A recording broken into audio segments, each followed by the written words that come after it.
Hi everyone, this is Mr. Christopher Telesca again, and in this video I'm just going to be talking a little bit about differentiated instruction, which is a topic that's really gaining some steam in the educational world. And there's a lot of resources that can be read and looked up, and a lot of great sources that give tremendous amounts of information.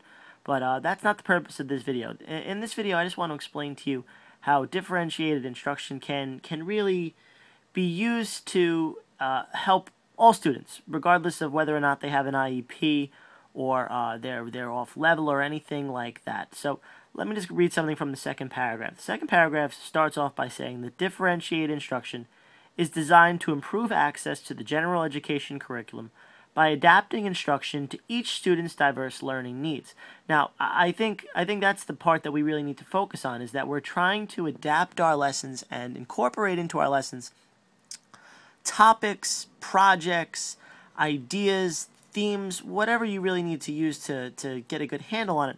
But you're trying to reach every student in the class, regardless of their skills. So the best way that I can explain differentiated instruction is kind of like this. Imagine your classroom, or if you're a student, imagine your classmates. Each of you have different skills, each of you have different strengths and weaknesses. I think the main thing that we have to be sort of aware of when it comes to differentiated instruction is that we have to play to the students' strengths that are in our classroom. So if you were designing a huge sort of exemplar, which is one of those terms that are going to be more and more prevalent when the Common Core standards really gain lots of steam next semester, I guess.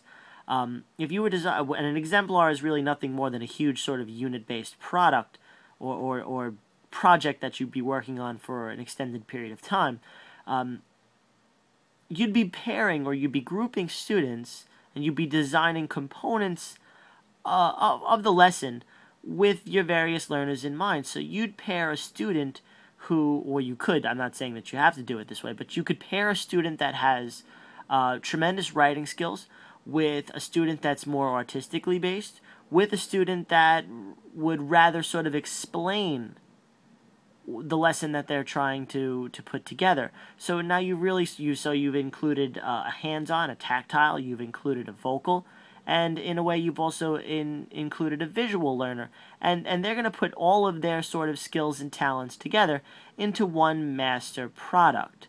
And this way, each student has to work on each component themselves, but every day the student gets their day sort of in the spotlight to shine, where their skills are highlighted. And I think that that's a really, really cool way to differentiate within a topic, so that as a teacher we don't have to really make 5 or 6 different lessons. We can have the same lesson, but we can have each of our sort of learners or students starring on a different day. And this way everyone feels like they're included, and everyone sort of learns from each other. So it really incorporates and lends itself nicely to peer learning and peer strategizing. And in this way, our students can continue to grow on a daily basis.